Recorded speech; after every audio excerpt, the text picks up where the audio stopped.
We were losing her, but she's stable now. You saved her. Thank you. The 11-year-old girl's tiny hand gripped the Millionaire's silk tie as tears streamed down her face. And in a voice that echoed through the marble-floored executive boardroom of St. Catherine's Medical Center, she whispered the words that would change everything. "Daddy, please don't fire Miss Sarah. She's the only one who saved my life when I was dying, and all your fancy doctors just walked away." The silence that followed was so thick you could cut it with a scalpel. Dr. Richard Hartwell, the chief of surgery whose Italian leather shoes probably cost more than Sarah Martinez made in 3 months, stood frozen with his mouth hanging open. Hospital Administrator Victoria Pemberton, with her perfectly coiffed silver hair and designer blazer, gripped her Mont Blanc pen so tightly her knuckles turned white. And there, in the corner of that opulent boardroom where she clearly didn't belong, stood Sarah Martinez herself, still wearing her faded scrubs and the same worn sneakers she'd been mocked for just hours earlier. But let me take you back to where this all began, because what you're about to hear will restore your faith in humanity and show you that sometimes the most extraordinary heroes come in the most ordinary packages. If you haven't already, make sure to subscribe and hit that notification bell, because stories like this one will change how you see the world around you. Sarah Martinez had been working the night shift at St. Catherine's Medical Center for 7 years. And in all that time, she'd never quite managed to shake the feeling that she was invisible. Not invisible in the way that mattered when patients needed her, because somehow they always seemed to find her, drawn to her gentle smile and the way she had of making even the scariest medical procedures feel a little less frightening. But invisible to the people who wore the white coats and carried themselves like they owned the very air they breathed. St. Catherine's wasn't just any hospital. It was the crown jewel of American healthcare, a gleaming tower of glass and steel that rose 37 floors above downtown Chicago, where senators and movie stars came for their medical needs, where experimental treatments cost more than most people's houses, and where even the janitors seemed to walk with more authority than Sarah felt she deserved. The lobby looked more like a 5-star hotel than a medical facility, with its marble floors that reflected the crystal chandeliers hanging overhead, and leather furniture that probably cost more than Sarah's entire annual salary. But Sarah hadn't chosen to work at St. Catherine's for the prestige. She'd chosen it because it was the only place that would hire a single mother from the south side of Chicago who'd put herself through nursing school at the local community college while working 2 other jobs and raising her 8-year-old son, Miguel, on her own. Her nursing degree might not have come from Harvard or Johns Hopkins like the doctors who looked right through her, but it had come from her heart, earned with sleepless nights and sacrifice that those same doctors couldn't even imagine. Every morning when Sarah clocked in for her shift, she'd straighten her shoulders and remind herself that she belonged there, even if her scrubs came from the discount store instead of the expensive medical supply company that the other nurses seemed to prefer. Even if she brown-bagged her lunch instead of eating in the physician's dining room where meals cost $30. Even if she took the bus to work instead of parking her BMW in the reserved spots near the main entrance. The other nurses had learned to accept her over the years, recognizing that Sarah had something special when it came to patient care, an intuition that couldn't be taught in any medical school. But the doctors, especially the ones who'd inherited their positions through family connections and trust funds, treated her like she was part of the furniture at best and a nuisance at worst. Dr. Hart was the worst of them all. The man had graduated from Harvard Medical School not because of his exceptional talent, but because his grandfather had donated an entire wing to the hospital, and his sense of entitlement filled every room he entered, like an expensive cologne applied too heavily. He had a way of looking at Sarah like she was something unpleasant he'd stepped in, and never missed an opportunity to remind everyone within earshot that some people just weren't cut out for elite medicine. "Martinez," he'd say, drawing out her name like it left a bad taste in his mouth. "Perhaps you could handle the basic vitals while the real nurses assist me with the complex procedures." And Sarah would nod politely, swallowing the sting of his words, because she needed this job, and because fighting back would only make things worse. But it wasn't just Dr. Hartwell. Hospital Administrator Victoria Pemberton, a woman who'd climbed her way to the top through strategic networking and a willingness to step on anyone who got in her way, had made it clear from day one that Sarah was expendable. During staff meetings, she'd make pointed comments about maintaining standards and ensuring our team reflects the caliber of excellence our patients expect, her cold blue eyes fixed on Sarah with unmistakable meaning. The worst part wasn't even the direct insults. It was the way they talked around her, as if she weren't standing right there. She'd be checking on a patient when Dr. Hartwell would walk in with a group of medical students, and she'd hear him say things like, "Of course, you'll want to work with nurses who can keep up with sophisticated treatment protocols," followed by meaningful glances in her direction. Sarah had developed thick skin over the years, or at least she thought she had. She'd learned to focus on her patients, the people who actually needed her, rather than on the colleagues who seemed to take pleasure in making her feel small. Mrs. Chen in room 314 always asked specifically for Sarah when she came in for her weekly treatments. Little Tommy Rodriguez in pediatric oncology would only let Sarah draw his blood, claiming she had magic hands that made the needle not hurt. Elderly Mr. Washington in the cardiac unit had told his family that Sarah was an angel, the only nurse who remembered that he preferred his coffee with 2 sugars and a splash of cream. These moments sustained her, reminding her why she'd chosen nursing in the first place. But they couldn't completely shield her from the constant reminders that, in the eyes of the hospital's elite, she would never be good enough. The breaking point came on a Tuesday afternoon in late November, when the first snow of the season was beginning to dust the windows of St. Catherine's 37th floor executive conference room. Sarah had been called up from her usual rounds on the 15th floor, something that had never happened before, and she stood outside the mahogany doors wondering what she could have possibly done wrong. When she entered the room, she felt immediately out of place. The conference table was longer than her entire apartment, surrounded by leather chairs that probably cost more than her monthly rent. Oil paintings of distinguished-looking men in suits lined the walls, and everything from the carpet to the ceiling fixtures screamed expensive. At the head of the table sat a man she'd never seen before, but instantly recognized from the hospital's promotional materials. Jonathan Whitmore III, the billionaire owner of St. Catherine's and a dozen other medical facilities across the country. Whitmore was exactly what you'd expect from someone who'd inherited a medical empire.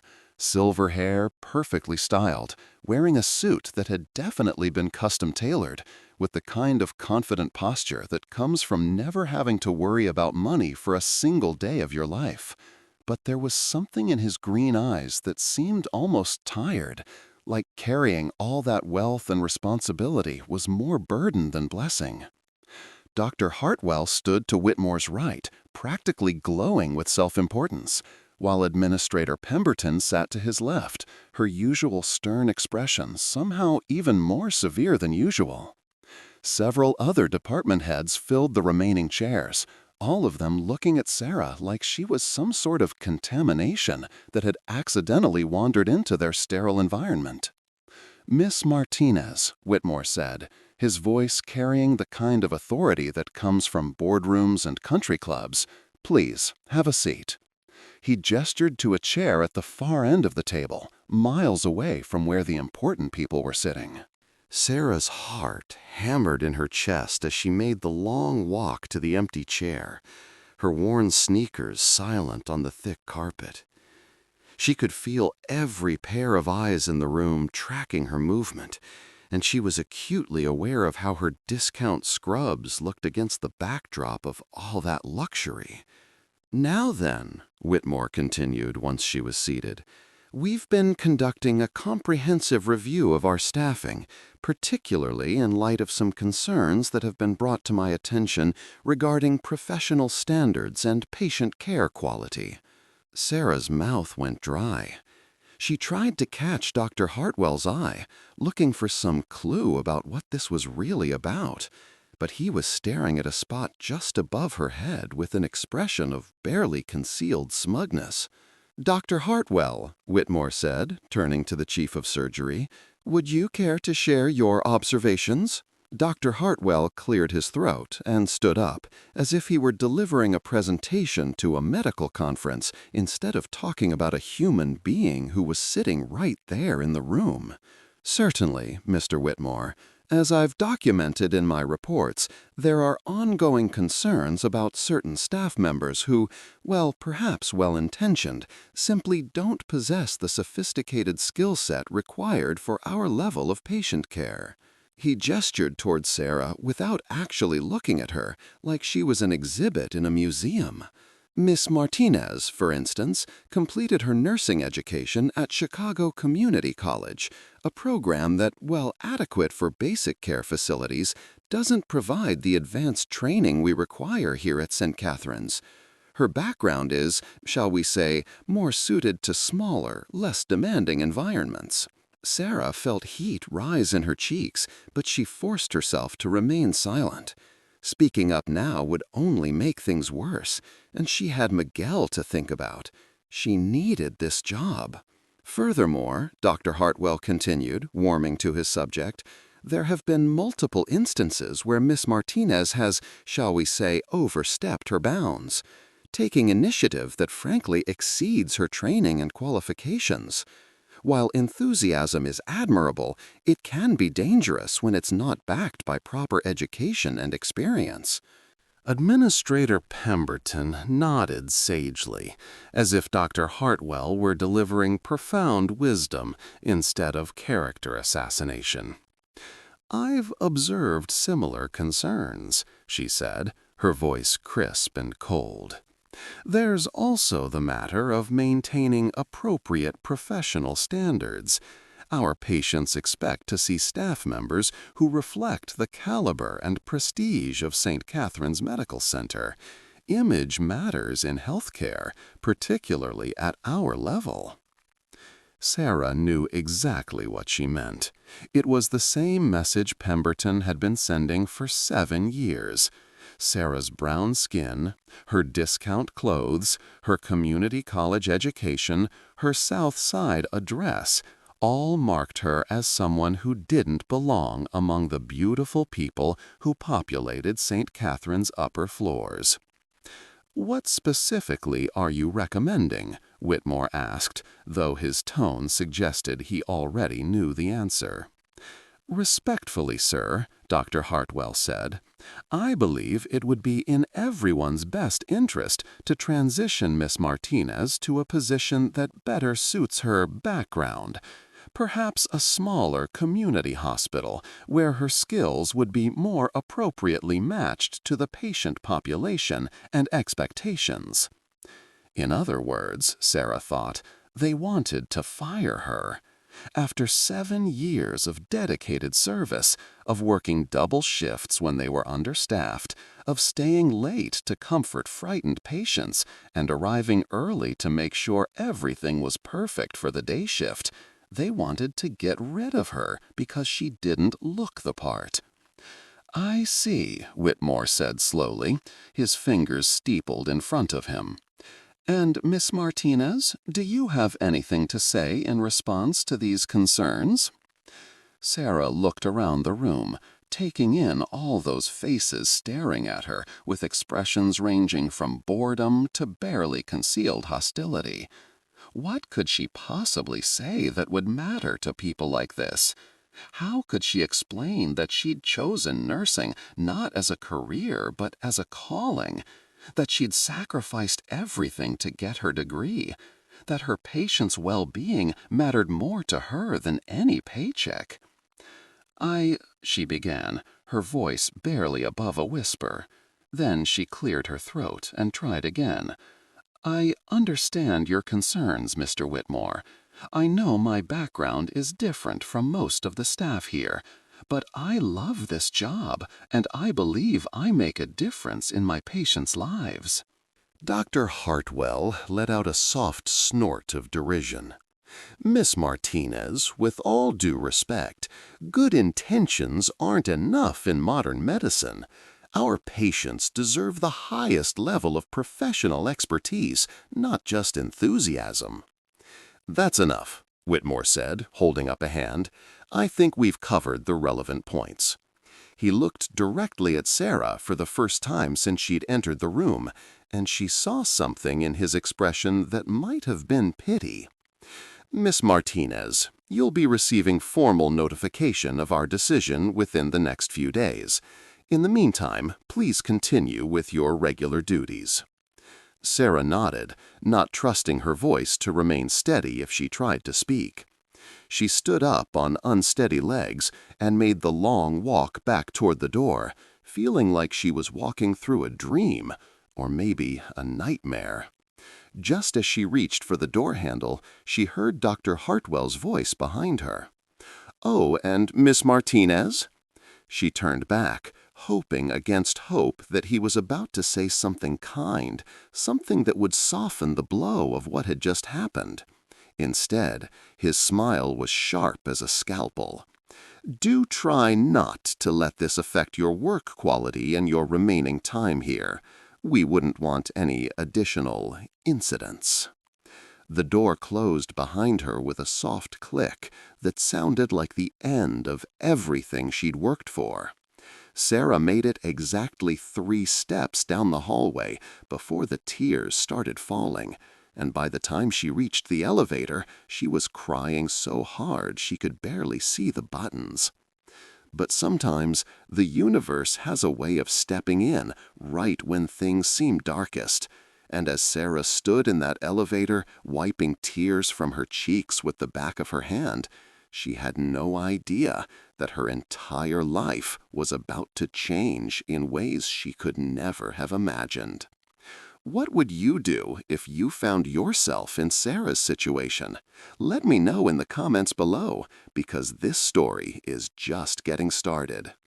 The pediatric ward of St. Catherine's Medical Center was Sarah's favorite place in the entire hospital, and not just because the walls were painted in cheerful colors instead of the sterile white that dominated the rest of the building.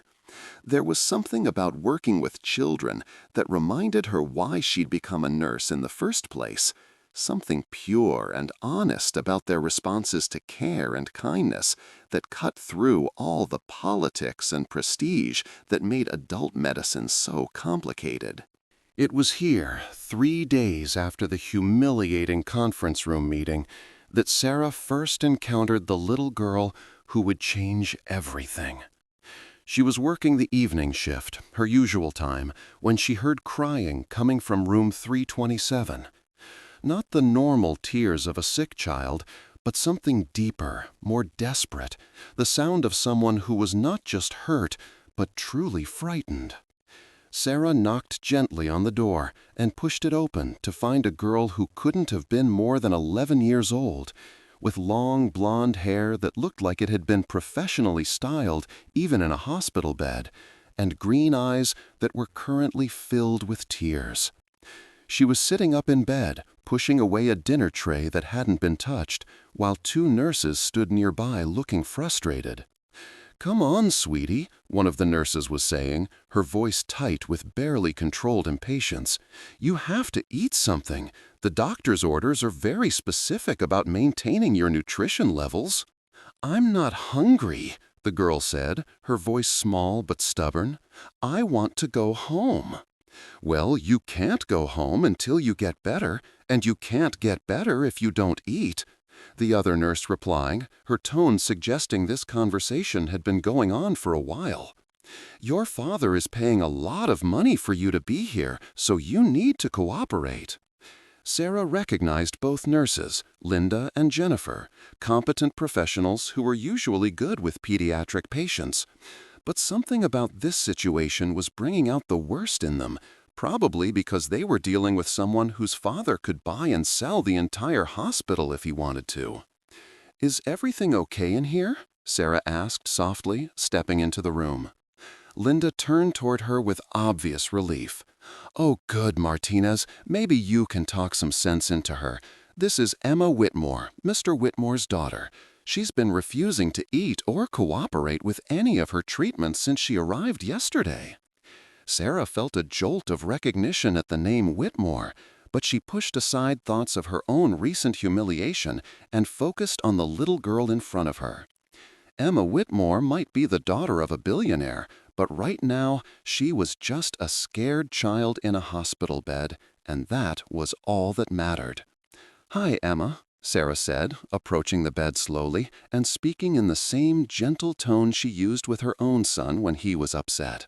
"I'm Sarah. Mind if I sit down?" Emma looked up at her with those green eyes that were so much like her father's, but where his were cold and calculating, hers were warm and vulnerable. She nodded slightly, and Sarah settled into the chair beside the bed. "So," Sarah said conversationally, as if they were just having a normal chat instead of dealing with a medical crisis, "what's going on? The food here really isn't that great, is it?" For the first time since Sarah had entered the room, Emma cracked a tiny smile. "It's terrible," she admitted. "At home, our chef makes me grilled cheese sandwiches with real butter, and they're golden brown and perfect. This," she gestured at the untouched tray, "doesn't even look like food." Sarah glanced at the tray and had to admit the girl had a point. Hospital food was notorious for being bland and unappetizing, even at a place as fancy as St. Catherine's. "You're absolutely right," she said. "But here's the thing about being sick. Sometimes we have to do things we don't want to do to help our bodies get better. It's like taking medicine that tastes awful, you know?" Emma nodded, seeming to appreciate being talked to like an intelligent human being rather than just a difficult patient. "But what if I'm scared?" she asked, in a whisper so quiet that Linda and Jennifer couldn't hear from where they stood near the door. "Scared of what?" Sarah asked, leaning closer. "Scared that if I get better, everyone will forget about me again," Emma said, tears starting to form in her eyes. "Daddy's always working, and the nannies are nice, but they're not really my family. And when I'm sick, at least people pay attention to me." Sarah felt her heart break a little. Here was a child who had every material advantage in the world, but what she really wanted was the one thing her father's money couldn't buy: genuine love and attention. It was a reminder that suffering came in many forms, and that sometimes the richest children were also the poorest in the ways that truly mattered. "Oh, honey," Sarah said softly, reaching out to gently brush a tear from Emma's cheek. "I understand, but you know what? Getting better doesn't mean people will stop caring about you. The right people, the people who really love you, they care about you whether you're sick or healthy." "How do you know?" Emma asked. "Because I have a little boy at home who's not much younger than you," Sarah said. "And I love him just as much when he's running around causing trouble as I do when he's sick and needs extra hugs. That's what real love is like. It doesn't go away just because you don't need it anymore. Emma was quiet for a moment, processing this. Then she asked, "What's your little boy's name?" "Miguel," Sarah said, smiling at the thought of her son. "He's 8 years old, and he loves dinosaurs and soccer and mac and cheese, though probably not in that order." "I like dinosaurs too," Emma said shyly, "especially pterodactyls. Did you know they're not actually dinosaurs? They're pterosaurs." "I did not know that," Sarah said with genuine interest. "You must be pretty smart to know something like that." Emma brightened noticeably. "I read a lot. Daddy says I'm too smart for my own good, but I like learning about things." "There's no such thing as being too smart," Sarah said firmly. "Smart is good. Smart is how you change the world." Linda cleared her throat from across the room. "Martinez, we really need to get her to eat something. The doctors are going to be making rounds soon, and if her nutrition levels don't improve." Sarah nodded and turned back to Emma. "So here's what I'm thinking. What if we make a deal? You try to eat a little something, and I'll tell you more about Miguel, and maybe some other stories while you eat. Deal?" Emma considered this for a moment. "Can you tell me about when Miguel was in the hospital? I bet he was scared too." Sarah's breath caught. Miguel had been in the hospital once when he was 5 years old with pneumonia, and it had been the most terrifying week of her life. But she realized that sharing that story might help Emma feel less alone. "He was scared," admitted, "really scared. But you know what helped him?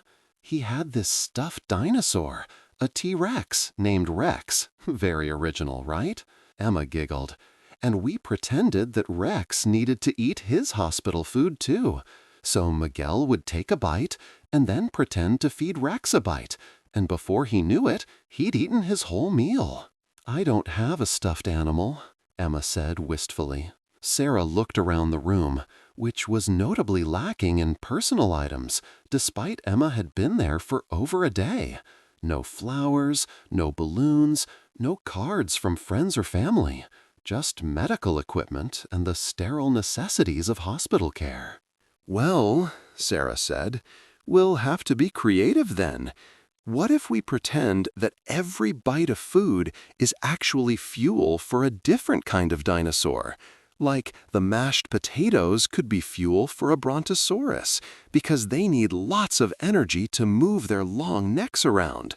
And the chicken could be fuel for a velociraptor because they're fast and need protein." Emma's eyes lit up with genuine interest for the first time since Sarah had entered the room. "What about the green beans?" "Oh, those are definitely pterodactyl fuel," Sarah said seriously. "Flying takes a lot of energy, and green vegetables are packed with vitamins that help with wing strength." And so, for the next 20 minutes, Sarah sat beside Emma's bed while the little girl slowly worked her way through her dinner, turning each bite into an adventure story about dinosaurs and pterosaurs. Linda and Jennifer watched from the corner, amazed at the transformation in their previously uncooperative patient. When Emma finally finished the last of her green beans, she looked up at Sarah with a smile that transformed her entire face. "Thank you," she said simply. "Will you come see me tomorrow?" "If I can," Sarah said, though she wasn't sure how many more tomorrows she'd have at St. Catherine's. "But even if I can't, I want you to remember something, okay? You're brave and smart and special, not because of who your daddy is or how much money your family has, but because of who you are inside. Don't ever forget that." Emma nodded solemnly, as if Sarah had entrusted her with a precious secret. "I won't forget," she promised. As Sarah was preparing to leave, Emma called out one more time, "Sarah, when you see Miguel tonight, will you tell him that Emma says hi and that pterodactyls are the best dinosaurs?" "I absolutely will," Sarah promised, and she meant it. But as she walked out of room 327, Sarah had no idea that Emma Whitmore was about to do something that would change not just her own life, but the lives of everyone who had been in that conference room 3 days earlier. Because sometimes children see the world more clearly than adults do, and sometimes they have the courage to act on what they see in ways that leave everyone else speechless. The next morning started like any other for Sarah, with the jarring sound of her alarm clock at 5:30 and the familiar routine of getting Miguel ready for school while trying to grab a quick cup of coffee and prepare mentally for another day of pretending everything was normal. But as she was packing Miguel's lunch, her phone rang with a number she didn't recognize. "Miss Martinez?" The voice on the other end was crisp and professional. "This is Janet Coleman from Mr. Whitmore's office.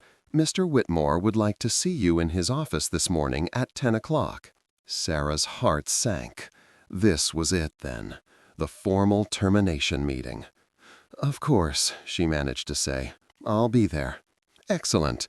Please come directly to the 37th floor executive suite. Security will be expecting you." The line went dead, and Sarah stood in her small kitchen holding the phone, trying not to let Miguel see how upset she was. She'd known this was coming, but somehow hearing it made official felt like a punch to the stomach. "Mom?" Miguel looked up from his cereal, his dark eyes concerned. "Are you okay?" "I'm fine, baby," Sarah said, forcing a smile. "Just work stuff. Nothing for you to worry about." But Miguel was too smart to be fooled completely. "Are you in trouble at work?" Sarah knelt down beside his chair and cupped his face in her hands. Sometimes grown-ups have disagreements about things, and sometimes that means changes happen.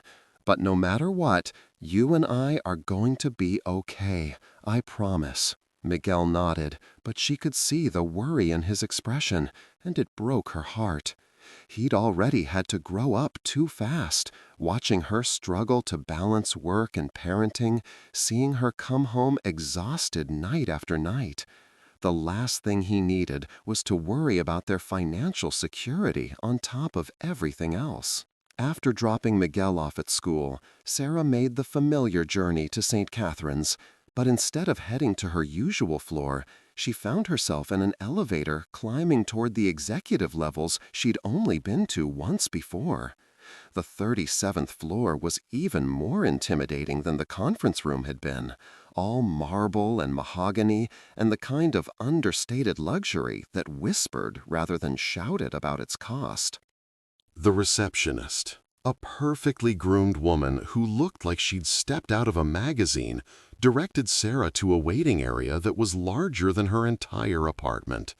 She sat in a leather chair that probably cost more than her monthly salary and tried to prepare herself for what was coming. At exactly 10 o'clock, the double doors to Whitmore's office opened, and Janet Coleman, a woman in her 50s wearing a suit that had definitely been custom-tailored, gestured for Sarah to enter. Jonathan Whitmore's office was everything Sarah had expected and more. Floor-to-ceiling windows offered a breathtaking view of downtown Chicago, while the walls were lined with awards and photographs of Whitmore with various politicians and celebrities. The man himself sat behind a desk that could have doubled as a landing strip, wearing another perfectly tailored suit and the same expression of polite disinterest he'd worn during the conference room meeting. "Miss Martinez," he said, gesturing to a chair across from his desk. "Thank you for coming. Please have a seat." Sarah sat down, her hands folded in her lap, and waited for the axe to fall. She'd practiced what she would say, how she would thank him for the opportunity and ask for a positive reference, how she would maintain her dignity even as her world fell apart. But instead of launching into a termination speech, Whitmore did something unexpected. He stood up and walked over to the window, staring out at the city below with his hands clasped behind his back. "Miss Martinez," he said, without turning around, "what do you know about my daughter?" The question caught Sarah completely off guard. Not very much, sir. I know she's a patient in our pediatric ward. She's been sick for 3 months, Whitmore said, his voice carrying a weight that hadn't been there during the conference room meeting. Nothing life-threatening, the doctors assure me, but a persistent condition that's required multiple hospital stays and treatments. She's seen every specialist money can buy, been treated by doctors whose credentials fill entire walls. He turned back toward Sarah, and she was startled to see something that looked like vulnerability in his expression. "Do you know what she asked me yesterday evening when I went to visit her?" Sarah shook her head, not trusting herself to speak. "She asked me why I was firing the only nurse who had been kind to her since she arrived at the hospital." Whitmore's green eyes, so much like his daughter's, fixed on Sarah with an intensity that made her squirm. She said that all the other staff members treated her like a princess or a problem, but that you treated her like a person. Sarah's breath caught in her throat. She'd had no idea that Emma even knew about the conference room meeting, let alone that she understood what it meant. "She also said," Whitmore continued, "that you were the first person in months who had managed to get her to eat a complete meal, and that you did it by telling her stories about your son and making her laugh instead of lecturing her about responsibility and compliance." He walked back to his desk and sat down, never taking his eyes off Sarah. "My daughter is the most important thing in my world, Miss Martinez. More important than this hospital, more important than my business empire, more important than anything else I possess.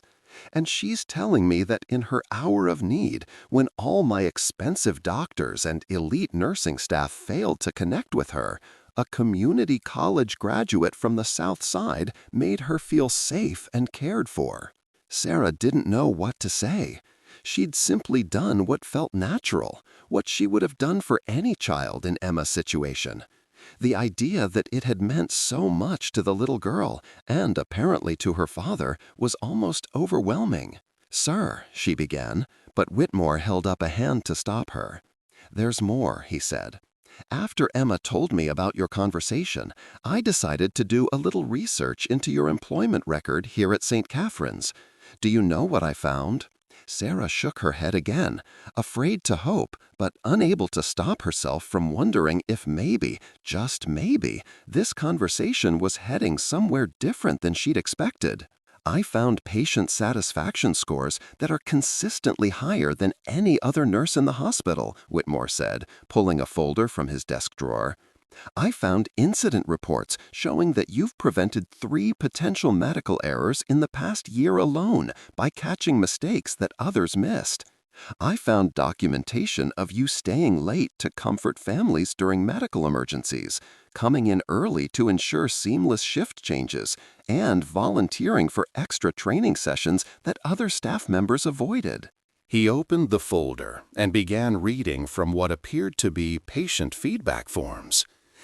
"Sarah is an angel. Sarah saved my father's life by noticing something the doctors missed.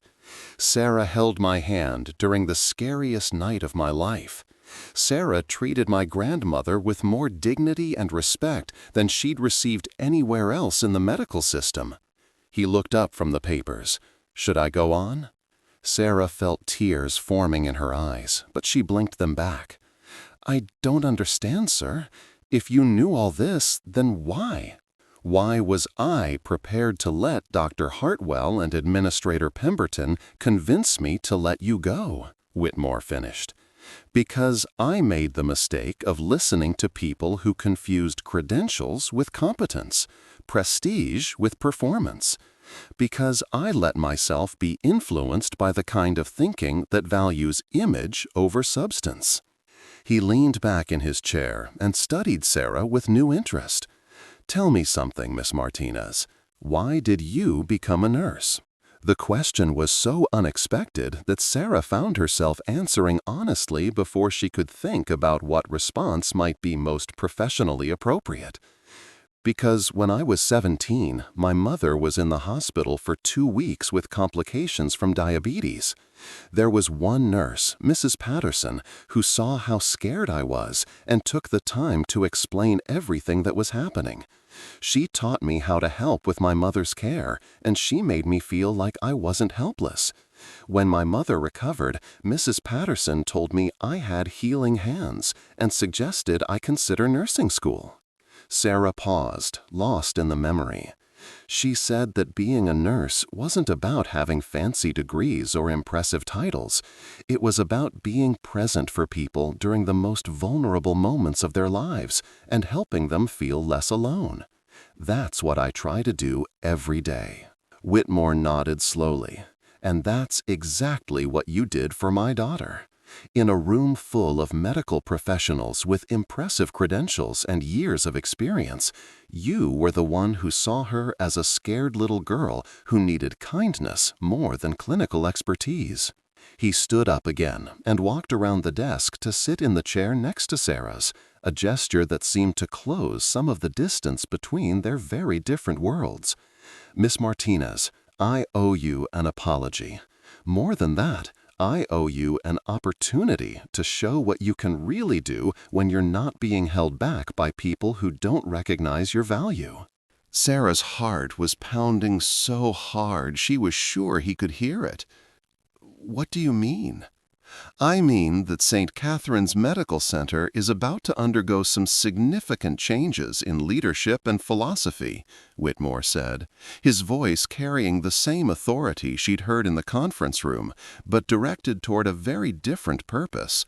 Changes that will prioritize patient care and genuine compassion over politics and appearances. He reached into his desk drawer and pulled out a different folder, this one much thicker than the first. I'm offering you a promotion, Miss Martinez, Head of Patient Care Services, with oversight of nursing standards across all departments. Your job would be to ensure that every patient who walks through our doors receives the kind of care that you gave my daughter. Sarah stared at him, unable to process what she was hearing. I don't understand. A few days ago you were firing me, and now... A few days ago I was being an idiot, Whitmore said bluntly. My daughter opened my eyes to something I should have seen myself. The measure of a healthcare provider isn't where they went to school or how much money their family has. It's how they make people feel when they're at their most vulnerable. He opened the folder and showed her a job description that made Sarah's head spin. The salary alone was more than triple what she was currently making, with benefits that would ensure Miguel's future in ways she'd never dared to dream. But more than that, it was a chance to make a real difference, to be part of changing how healthcare was delivered at one of the most prestigious hospitals in the country. I can't accept this, Sarah said, though every part of her wanted to say yes. Dr. Hartwell and Administrator Pemberton will never accept having me in a position of authority over them. Whitmore's smile was sharp as a scalpel. Dr. Hartwell and Administrator Pemberton are no longer employed by St. Catherine's Medical Center. Their termination became effective this morning. Sarah's mouth fell open. You fired them? I prefer to think of it as making room for people who share my daughter's vision of what healthcare should be, Whitmore said. People who understand that kindness and competence aren't mutually exclusive, and that sometimes the most important healing happens through simple human connection. Sarah felt like she was living in someone else's life. 24 hours ago, she'd been facing unemployment and the terrifying prospect of explaining to Miguel why they might have to move to a smaller apartment, why Christmas might be different this year. Now she was being offered not just job security, but the chance to transform the very culture that had tried to destroy her. I need to ask you something, she said, finding her voice despite the surreal nature of the conversation. Why are you really doing this? Is it just because Emma liked me, or is there something more? Whitmore was quiet for a long moment, staring at his hands. When he finally spoke, his voice carried a vulnerability that Sarah suspected few people ever heard. When Emma was first diagnosed with her condition, I threw money at the problem like I always do. The best doctors, the most expensive treatments, private rooms, gourmet meals delivered from five-star restaurants. I thought that if I could buy her the most elite care available, she would get better, faster, and everything would be fine. He looked up at Sarah, and she saw pain in his green eyes. But what I didn't realize is that all my money was buying her isolation instead of healing. The fancy doctors were so focused on her chart and their reputations that they forgot she was a scared little girl.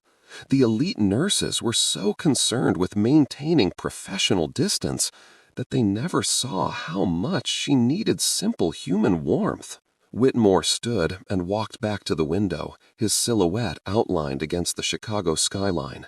My daughter has spent the last 3 months surrounded by medical professionals who treated her like a fascinating case study or a source of income. You were the first person to treat her like Emma, not like the daughter of Jonathan Whitmore III. Sarah felt a lump forming in her throat. She's a wonderful little girl, smart and funny and kind. Any nurse should be able to see that. But they don't, Whitmore said, turning back to face her. They see dollar signs and career advancement opportunities. They see a chance to network with one of the wealthiest families in Chicago. They see everything except what Emma actually needs, which is for someone to care about her as a person. He walked back to his desk and picked up a piece of paper that Sarah recognized as one of Emma's drawings, the kind that children make when they're bored in hospital beds. This one showed stick figures that were clearly meant to be Emma and Sarah, with a dinosaur standing between them. "She drew this for you," Whitmore said, handing Sarah the drawing. "She told me that you were the only adult who talked to her about things that interested her, instead of just her medical condition. She said you made her feel normal instead of sick." Sarah looked down at the drawing, her vision blurring with tears she could no longer hold back. In the corner, written in Emma's careful handwriting, were the words, "Thank you for being my friend, Sarah." "Mr. Whitmore," Sarah said, her voice thick with emotion, "I would be honored to accept your offer, not because of the money or the title, but because I believe in what you're trying to do. Every patient deserves to be seen as a person, not just a condition." Whitmore's smile was the first genuine expression she'd seen from him. "Welcome to the new St. Catherine's, Miss Martinez. Or, should I say, Director Martinez." But even as Sarah sat in that opulent office, signing papers that would change her life forever, she couldn't shake the feeling that the real transformation was just beginning. Because changing job titles was easy compared to changing hearts and minds. And there were going to be a lot of people who weren't happy about the new direction St. Catherine's was taking. The news of Sarah's promotion spread through the hospital like wildfire, and the reactions were exactly what she'd expected. Some staff members, particularly the younger nurses and the support staff who'd always been treated as invisible, were thrilled to see someone from their ranks elevated to a position of real authority. But others, especially those who'd built their careers on the old system of prestige and connections, were less enthusiastic. Dr. Patricia Wells, who had been Hartwell's second in command, confronted Sarah in the hallway outside the administrative offices just hours after the announcement was made. "This is a mistake," Dr. Wells said, her voice tight with barely controlled anger. "You have no idea what you're getting yourself into, Martinez. Running a hospital isn't about being nice to patients. It's about making difficult decisions, managing complex systems, dealing with insurance companies and regulatory agencies. You're in over your head." Sarah looked at the woman who'd once intimidated her, this physician with her Harvard degree and her designer lab coat, and felt something she'd never experienced before in their interactions: confidence. "You're right about one thing, Dr. Wells," Sarah said calmly. "I don't know everything about hospital administration.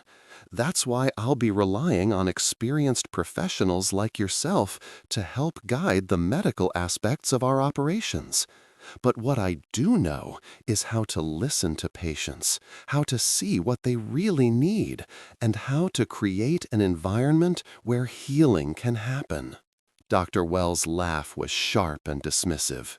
"Healing happens through proper medical treatment, not through hand-holding and bedtime stories."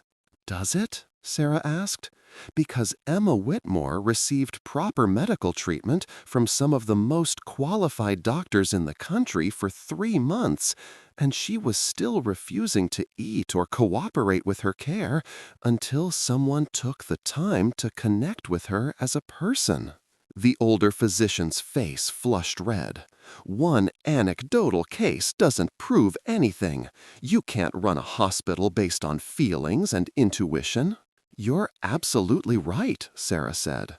"That's why I've asked Mr. Whitmore to commission a comprehensive study of patient outcomes, satisfaction scores, and recovery times across all our departments. I want to see hard data about which approaches are actually producing the best results for our patients." Dr. Wells opened her mouth to respond, then seemed to think better of it. She turned and stalked away, but not before Sarah heard her mutter something about affirmative action and political correctness run amok. Sarah stood in the hallway for a moment, taking deep breaths and reminding herself that change was never easy, especially for people who'd benefited from the old system. But she also knew that Dr. Wells represented just the tip of the iceberg when it came to the resistance she was going to face. Over the next few days, Sarah threw herself into learning everything she could about her new role. She met with department heads, reviewed patient care protocols, and spent hours studying the data that Whitmore had given her access to. What she found was both encouraging and troubling. On the positive side, St. Catherine's medical outcomes were generally excellent. The hospital's mortality rates were low, infection rates were well within acceptable ranges, and most patients recovered from their procedures without complications. The doctors and nurses were, for the most part, competent professionals who took their medical responsibilities seriously. But when Sarah looked at the patient satisfaction data, a different picture emerged. Complaints about staff attitude, communication problems, and feeling like just a number were common. Patients frequently reported feeling ignored, dismissed, or treated with condescension. Family members described feeling excluded from care decisions and frustrated by staff who seemed more interested in protecting the hospital's reputation than in addressing their concerns. Most telling of all were the comments from patients who'd been treated by different staff members during the same stay. Those who'd been cared for by nurses like Sarah, staff members who prioritized patient connection alongside clinical competence, consistently reported higher satisfaction levels and described feeling more confident about their recovery. Sarah was reviewing these reports late one evening when she heard a soft knock on her new office door. She looked up to see Emma Whitmore peeking around the doorframe, wearing pajamas covered in dinosaur prints and dragging an IV pole behind her. "Emma!" Sarah jumped up from her desk. "What are you doing out of your room? Does your father know you're wandering around?"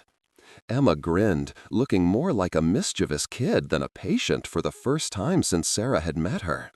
"He's in a boring meeting with some lawyers, and I told my nurse I was going to the bathroom. I wanted to see your new office." Sarah looked at the little girl who'd changed her life so dramatically, taking in the way Emma's eyes sparkled with curiosity as she examined the diplomas and certificates that now hung on Sarah's wall. "It's pretty fancy," Emma said, settling into one of the chairs across from Sarah's desk. "But not as fancy as Daddy's office. His desk is bigger."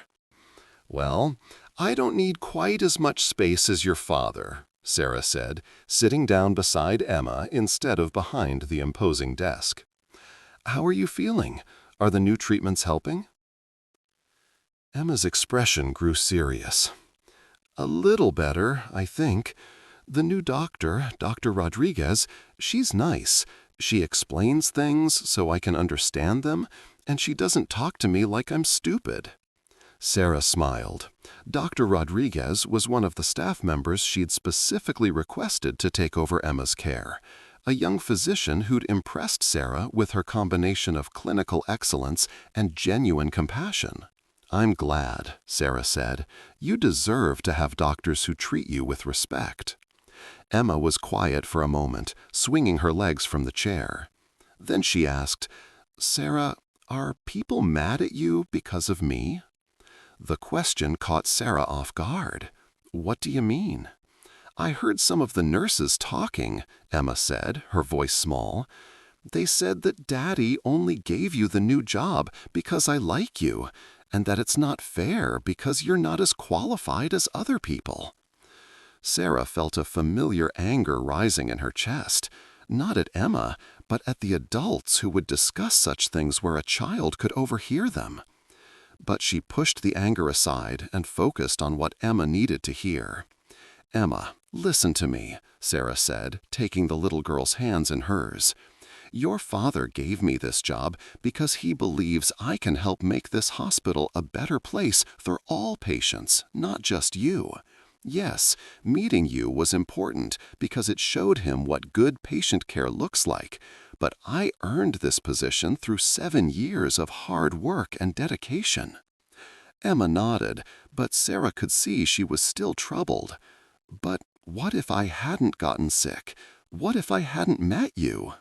"Then maybe it would have taken longer for your father to see what needed to change," Sarah said honestly.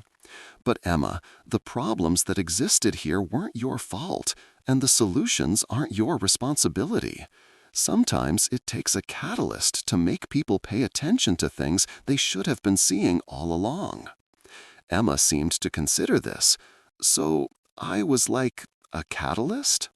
"You were like a very smart little girl who helped some adults remember what's really important," Sarah said. "But you know what the best part is?" "What?" "Now that we're making these changes, other kids who come to the hospital won't have to feel scared and alone the way you did. They'll have nurses and doctors who remember to see them as people, not just patients." Emma's face lit up with understanding. "So even if some people are mad, we're helping other kids?" "We're helping other kids," Sarah confirmed. Emma was quiet for another moment, then asked, "Sarah, can I tell you a secret?" "Of course." Emma leaned closer and whispered, "I'm not really sick anymore. I mean, I still have to take medicine and stuff, but I feel mostly better.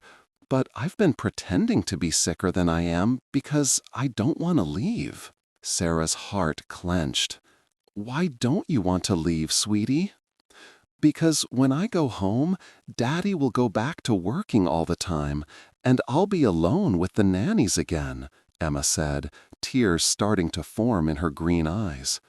"Here, people talk to me and pay attention to me. At home, I'm just there." Sarah pulled Emma into a gentle hug, feeling the weight of the little girl's loneliness.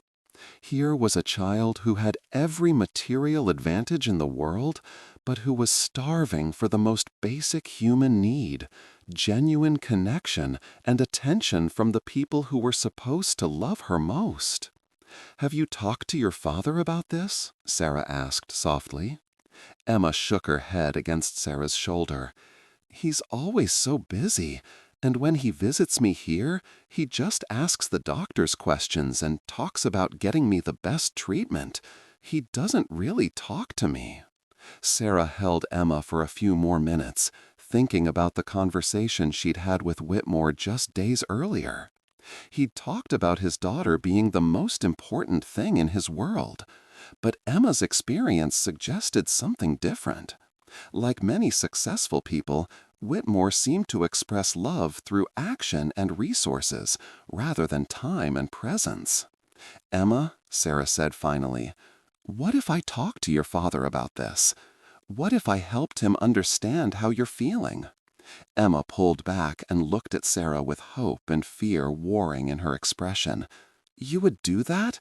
But what if it makes him mad?" Sometimes people need to hear difficult truths from someone who cares about them. Your father loves you very much, but sometimes adults get so focused on what they think is important that they miss what's actually important. "Okay, but Sarah?" "Yeah?" Will you still be my friend, even after I leave the hospital? Sarah smiled and brushed a tear from Emma's cheek. Emma Whitmore, you are stuck with me for life. Friends don't disappear just because circumstances change. As Sarah walked Emma back to her room, she realized that her new position was going to require more than just changing policies and procedures. It was going to require changing the fundamental way that St. Catherine's approached the human side of healthcare, starting with its owner learning how to be present for his own daughter. The conversation with Jonathan Whitmore took place 2 days later, in his office again, but this time the dynamic was completely different. Sarah sat across from him not as a powerless employee facing termination, but as a colleague and advocate for his daughter's well-being. "She's been pretending to be sicker than she is?" Whitmore repeated, his face pale with shock and what looked like guilt.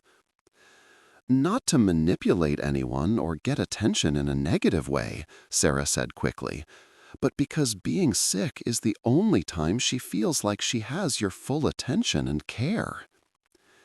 Whitmore stood and walked to his window, the same position he'd taken during their previous conversation, but this time his shoulders were slumped with the weight of realization.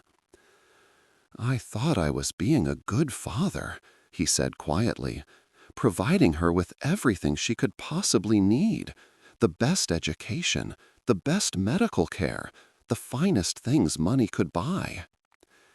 "You are providing for her," Sarah said gently, "but Emma doesn't need more things. She needs more of you." Whitmore turned back to face Sarah, and she was struck by how much older he looked than he had just a few days earlier. "I don't know how to be the kind of father she needs," he admitted. "My own father was never around when I was growing up. He was always working, building the business empire that I inherited. I swore I wouldn't be like him, but you ended up following the same pattern," Sarah finished. "It happens more often than you might think. We parent the way we were parented, unless we make a conscious choice to do something different." Whitmore sank into his chair, looking defeated. "She must think I don't care about her." "She thinks you care more about work than you do about her," Sarah said honestly. "But she also loves you desperately and would do anything to spend real time with you. The question is, what are you going to do with that information?" Whitmore was quiet for a long moment, staring at his hands. When he finally spoke, his voice was filled with determination. "I'm going to learn how to be the father she deserves," he said, "starting today." And he did. Over the next week, Sarah watched with amazement as Jonathan Whitmore began to transform, not just as a hospital owner, but as a parent. He started spending real time with Emma, not just brief visits between meetings, but hours sitting by her bedside, listening to her talk about dinosaurs and books and her dreams for the future. He moved his office temporarily to a smaller room on the same floor as the pediatric ward, so he could be closer to Emma without completely abandoning his responsibilities. He ate meals with her, watched her favorite movies, and even convinced Dr. Rodriguez to teach him how to help with some of Emma's care so he could feel more involved in her recovery. Most importantly, he listened to her in a way he never had before, really heard what she was saying about her fears and hopes and the loneliness that had been eating away at her for months. The change in Emma was remarkable, as she began to trust that her father's attention wasn't dependent on her being sick. She stopped pretending to feel worse than she did. Her appetite improved, she became more cooperative with her treatments, and the spark that Sarah had glimpsed during their first conversation began to shine more brightly every day. But the transformation went beyond just the Whitmore family. Word of what was happening at St. Catherine's began to spread throughout the medical community, and Sarah found herself fielding calls from other hospitals wanting to know about their new patient care initiatives. The comprehensive study that Sarah had commissioned was producing preliminary results that were remarkable. Departments where staff members prioritized patient connection alongside clinical competence were showing measurably better outcomes across multiple metrics. Patient satisfaction scores were up, length of stay was down, and even clinical indicators like infection rates and readmission numbers were improving. Dr. Wells, who had initially been one of Sarah's harshest critics, grudgingly admitted during a staff meeting that the early data was intriguing, though hardly conclusive. The question, Dr. Wells said, looking directly at Sarah, is whether these improvements are sustainable, or whether this is just a temporary bump from people trying harder because they know they're being watched. Sarah nodded, acknowledging the validity of the concern.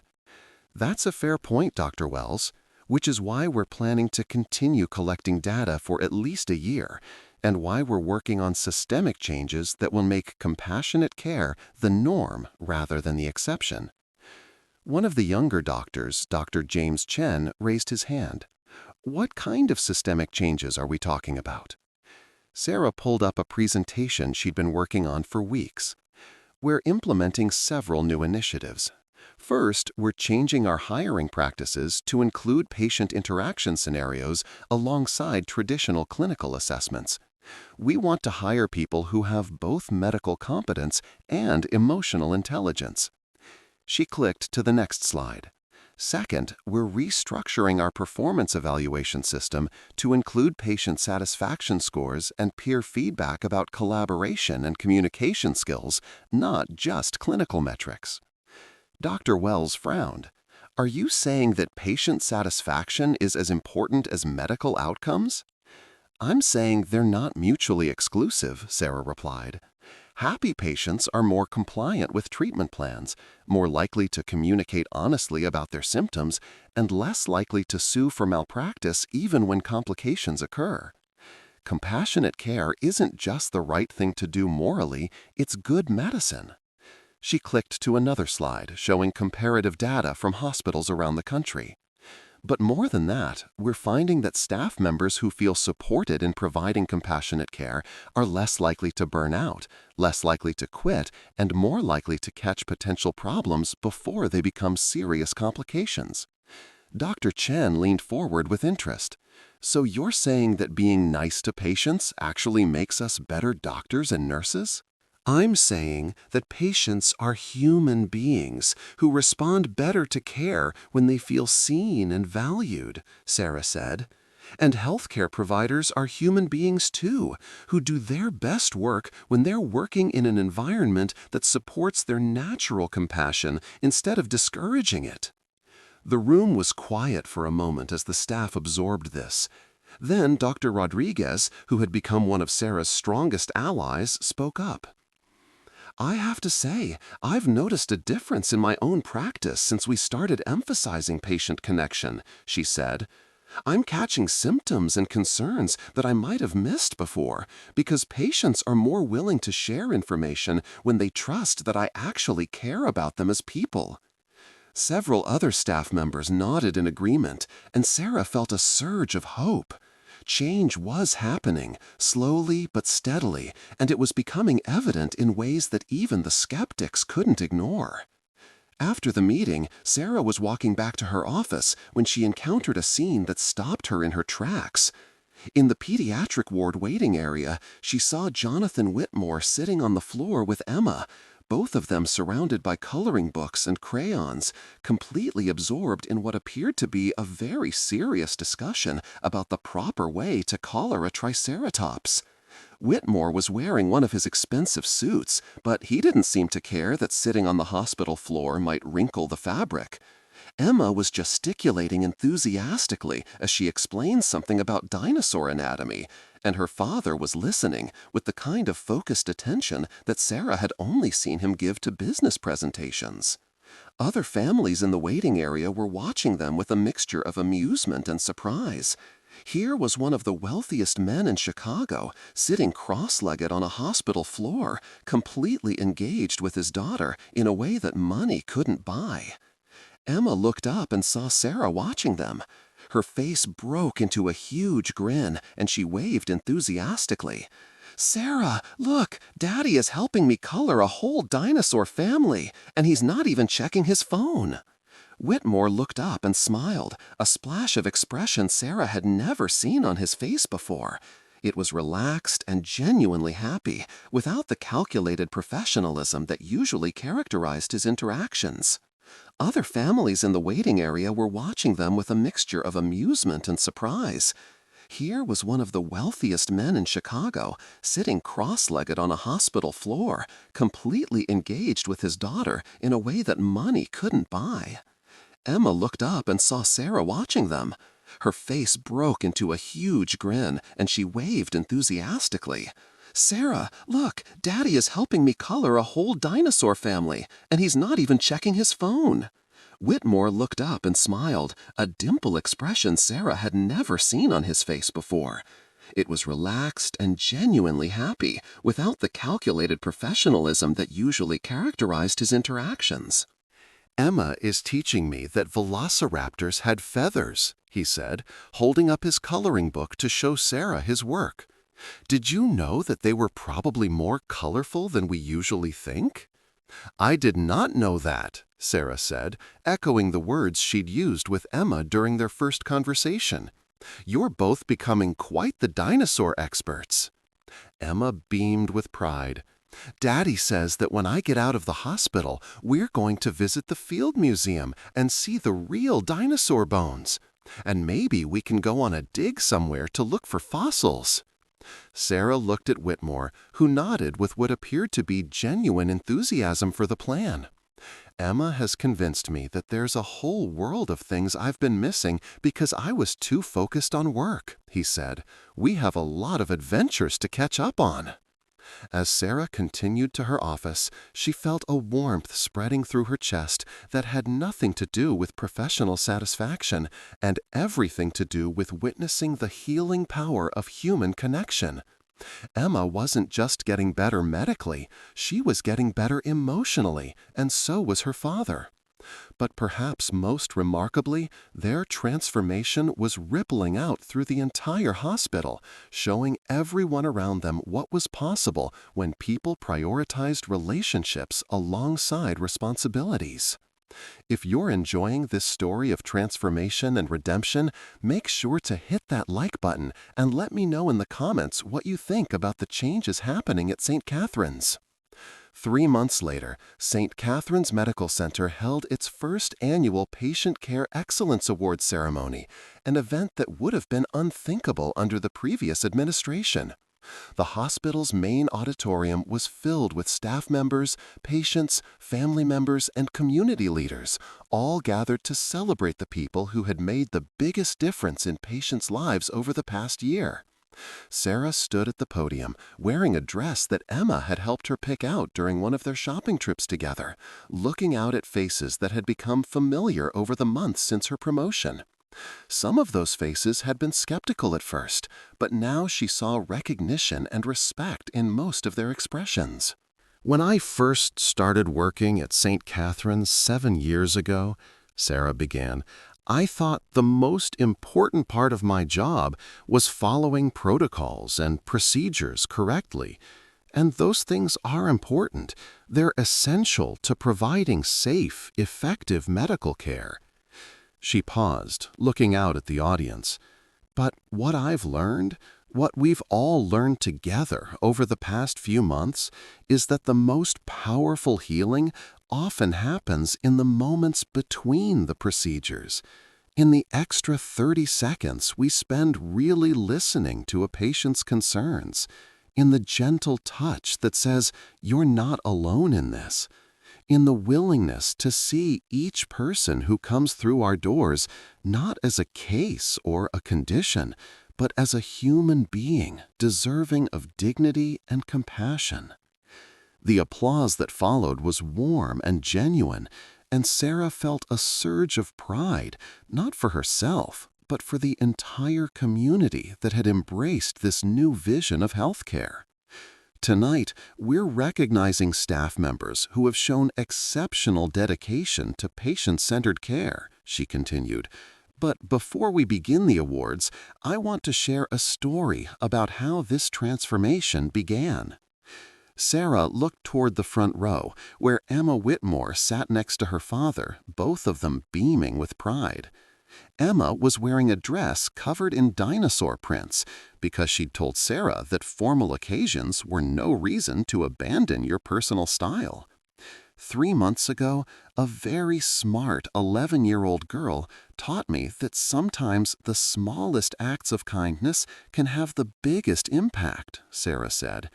She reminded me why I became a nurse in the first place, and she showed her father that the most important healing happens when we connect with people heart to heart, not just mind to mind. Emma's face turned red with embarrassment and pleasure at being mentioned, and she gave Sarah an enthusiastic wave that drew chuckles from the audience. The award ceremony proceeded with recognition for staff members across all departments who had gone above and beyond in their patient care. Dr. Rodriguez won the Physician Excellence Award for her work in pediatrics. Maria Santos, a custodial worker who had been at St. Catherine's for 15 years, received recognition for her habit of stopping to chat with lonely patients during her rounds.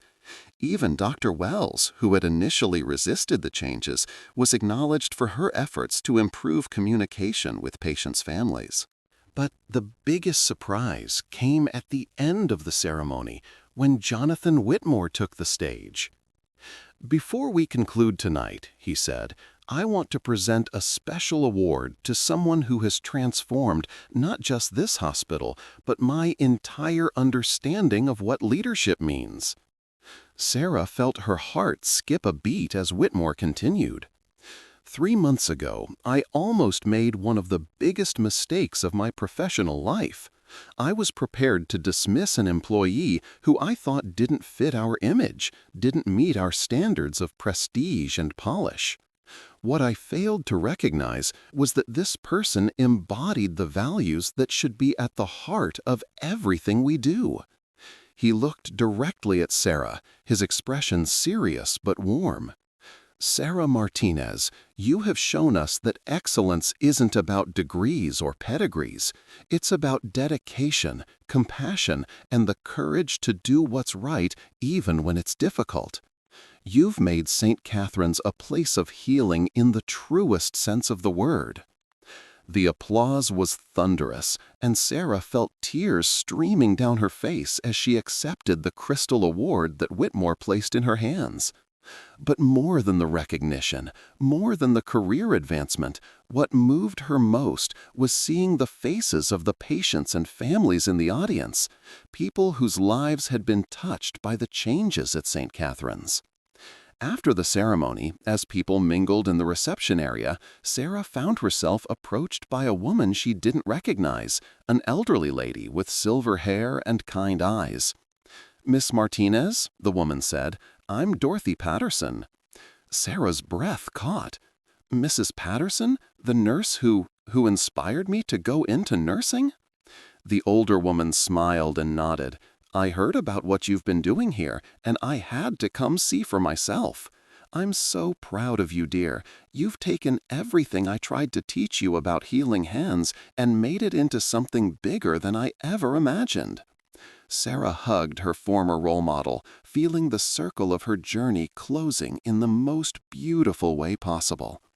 "Thank you," she whispered, "for seeing something in a scared 17-year-old that she couldn't see in herself." "Oh, my dear," Mrs. Patterson said, pulling back to look at Sarah with eyes that sparkled with unshed tears. "You always had it in you. You just needed the right opportunity to let it shine." As the evening wound down, Sarah found herself standing in the hospital's main lobby with Emma and Jonathan Whitmore, looking up at the crystal chandelier that had once seemed so intimidating and now felt like a symbol of possibilities rather than barriers. "Sarah," Emma said, tugging on her dress to get her attention, "I have something for you." She handed Sarah a carefully wrapped package that turned out to contain a hand-drawn book titled The Adventures of Sarah and Emma: How Kindness Saved the Hospital. Each page contained Emma's illustrations and descriptions of their journey together, from that first conversation about dinosaurs to the award ceremony they'd just attended. "Emma, this is the most beautiful gift anyone has ever given me," Sarah said, her voice thick with emotion. "I wanted to make sure everyone remembers how it all started," Emma said seriously. "Sometimes grown-ups forget important things if they don't write them down." Jonathan Whitmore laughed, a sound that had become much more common over the past few months. "Emma's right about that. Adults do tend to get distracted by things that don't really matter." He looked at Sarah with an expression of profound gratitude. "Thank you, Sarah, for seeing Emma when everyone else was looking at her chart, for showing me what kind of father I wanted to be, and for proving that the best leaders aren't the ones with the most impressive credentials, but the ones with the biggest hearts." As Sarah drove home that night, past the familiar streets of the South Side where she had grown up, she thought about the journey that had brought her to this moment. From a scared teenager watching her mother in a hospital bed to a nursing student working 3 jobs to support her education. From a young single mother fighting to balance career and parenthood to a healthcare leader who was changing how an entire institution approached patient care. But more than her personal journey, she thought about all the people whose lives had been touched by the transformation at St. Catherine's. Patients who felt heard and valued during their most vulnerable moments. Families who were treated as partners in care rather than obstacles to efficiency. Staff members who were supported in showing compassion alongside competence.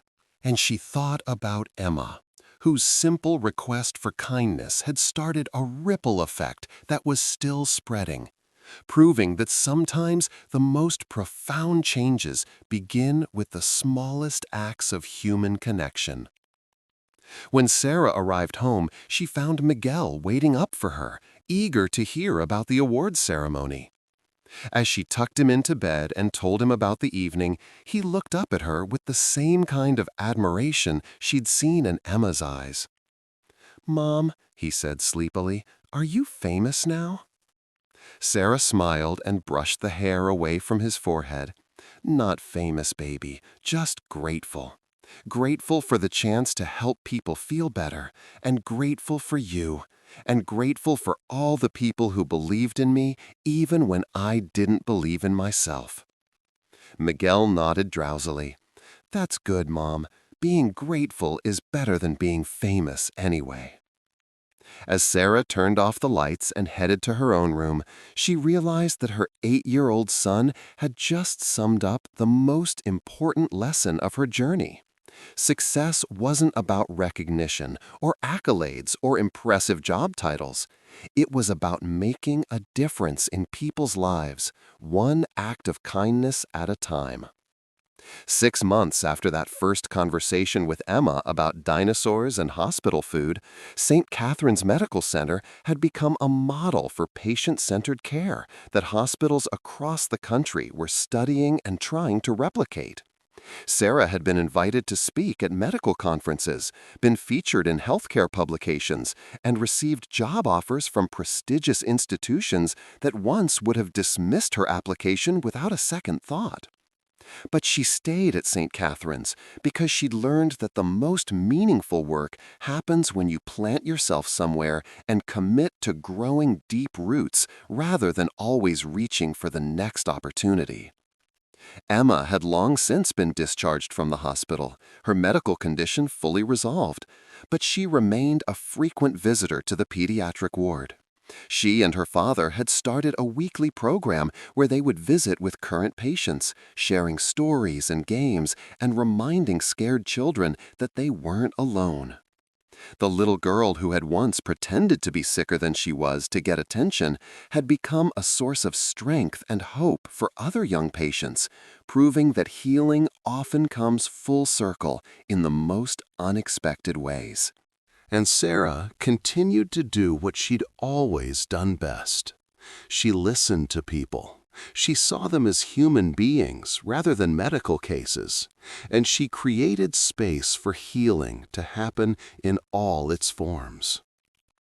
Because sometimes the most important medicine can't be found in any pharmacy, and the most powerful treatments can't be measured in any laboratory.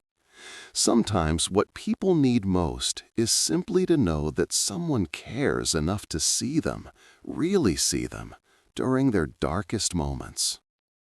If this story touched your heart, please share it with someone who needs to be reminded of the power of kindness and human connection. And make sure to subscribe for more stories that will restore your faith in humanity and show you that extraordinary heroes can be found in the most ordinary places. After all, we're all just one act of compassion away from changing someone's world forever.